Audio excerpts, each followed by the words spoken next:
Assalamualaikum warahmatullahi wabarakatuh. Berjumpa lagi bersama saya Caca Frederika dan Ustadz. Faris Beki. Assalamualaikum warahmatullahi wabarakatuh. Waalaikumsalam Assalamualaikum Mbak Caca. warahmatullahi wabarakatuh. Nah, sekarang nih di cerita Caca, insya Allah akan ada cerita tentang Muslim millennials. Dan sekarang alhamdulillah aku punya kesempatan buat ngobrol dan bertanya langsung nih sama Ustadz Faris Beki. Ustadz, ketika aku berhijab, alhamdulillah disambut baiklah oleh teman-teman dan juga keluarga gitu. Tapi ada juga nih pertanyaan-pertanyaan yang kadang aku bingung gimana cara harus jawabnya, karena kadang-kadang kayak, kenapa sih berhijab dalam usia yang muda gitu? Sebenarnya aku udah tidak terlalu muda gitu, tapi ada yang menganggap masih muda lah, belum punya anak gitu kan. Terus udah kayak gitu, kan tanpa berhijab pun yang penting kita bisa berbuat baik. Ya udah gitu, yang penting selama kita bisa berbuat baik, punya banyak kebaikan buat banyak orang, ya sudah gitu. Nah, pemahaman seperti itu tuh bagaimana sih Ustadz, dan gimana sih kita harusnya berpikir memiliki mindset sesuai dengan Al-Quran dan Al-Hadis? Bismillahirrahmanirrahim. Assalamualaikum warahmatullahi wabarakatuh. Alhamdulillah, wassalatu ala rasulillah. Ini pertanyaan banyak sekali beredar di tengah masyarakat, bahwa yang penting kan hati, yang penting kan hati gitu. Tapi orang lupa bahwa hati ini sebenarnya satu paket, ya, build up dengan seluruh kerja nyata, seluruh aktivitas, gerak, kata-kata, dan seluruh jasad kita ini.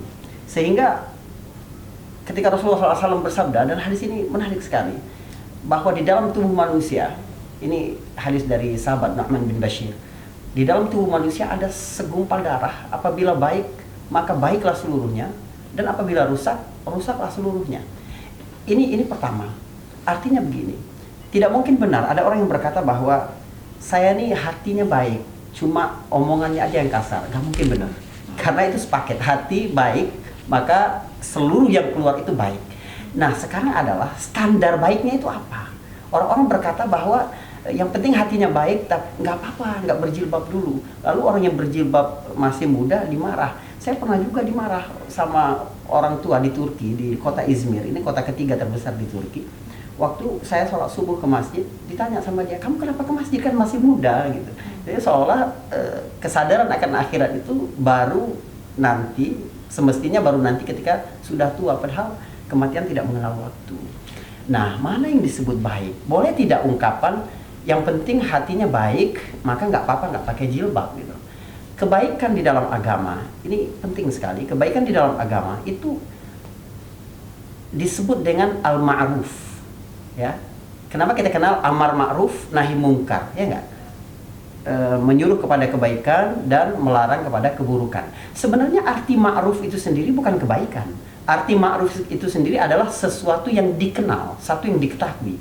Artinya apa? Satu yang dikenal oleh syariat bahwa dia baik. Satu yang diakui oleh syariat, yang dapat akreditasi agama. Jadi baik buruknya sesuatu itu bukan berdasarkan penilaian kita, tapi berdasarkan penilaian Allah Subhanahu wa taala. Maka kalau kita menilai diri kita bahwa yang penting hatinya baik walaupun tidak berjilbab, tidak berjilbab berarti tidak taat kepada perintah Allah tentang menutup aurat. Artinya tidak ma'ruf, tidak dikenal dalam agama ini sebagai satu kebaikan. Mungkin poinnya di situ, Mbak Caca. Artinya salah satu cara kita mencondongkan hati kepada ketaatan Allah adalah ya dengan kita memperlihatkan bagaimana cara kita berpakaian. Ya, kita menerima satu paket syariat. Kita menerima satu paket syariat, artinya berkenaan dengan hati, dengan lisan, dengan aktivitas, dengan gaya, dengan cara berpakaian, dengan batasan-batasan aurat, batasan-batasan pergaulan, dan seterusnya, dan seterusnya. Jadi satu paket itu nggak boleh kita ambil mana dulu. Kalau bisa memang satu paket harus bisa kita terima. Satu paket. Insya Allah. Tapi kalau yang namanya proses, perjalanan itu gimana? Semua orang ada begitu. Apalagi sesuatu yang telah dibentuk bertahun-tahun. Setiap orang itu punya proses yang berbeda-beda. Sehingga kita nggak boleh juga menjudge teman-teman kita yang ada keinginan untuk baik, tapi kemudian disisihkan atau dipandang sini. Sehingga akhirnya mereka lari dari dakwah ini dan justru pergi. Tidak. Kita harus tetap bergaul dengan mereka sehingga mereka merasa betah, lalu mereka akan merasakan betapa nyamannya berada di dalam keteduhan syariat. Itu yang paling penting. Artinya kita harus menunjukkan bahwa Islam itu adalah agama rahmatan lil alamin, Ini penuh bagus kasih, sekali. penuh sayang, maha memaafkan gitu ya. Tapi juga bukan berarti dengan berdalih udahlah kita baik aja terus kita jadi mengesampingkan Iya. apa yang harusnya menjadi ketaatan kita gitu. Betul, Tapi betul. walaupun di sana banyak teman-teman mungkin yang masih belum berani untuk berjilbab, belum berani buat menutup aurat gitu. Banyak yang takut kehilangan pekerjaan atau merasa belum bertemu dengan jodohnya gitu ya. Iya, iya. Insya Allah dimudahkan oleh Allah jalannya, diistiqomahkan, ditunjukkan jalan yang terbaik. Semoga berani untuk lebih dekat sama Allah, karena Masya Allah kalau semakin dekat sama Allah semakin nikmat hidup ini. Ya, siapa yang meninggalkan sesuatu karena Allah, Allah akan mengganti yang ia tinggalkan dengan yang lebih baik lagi. Dan itu adalah janji Allah ya. Janji Allah. Insya Allah. Terima kasih banyak buat yang udah nonton hari ini, dan buat banyak pertanyaan-pertanyaan boleh silahkan komen di bawah video ini. Insya Allah nanti akan kita pilih, dan kalau kita mampu dan kita punya waktu, insya Allah akan kita jawab. Sampai ketemu lagi di Cerita Caca Muslim Millennials. Wassalamualaikum warahmatullahi wabarakatuh. Waalaikumsalam warahmatullahi wabarakatuh.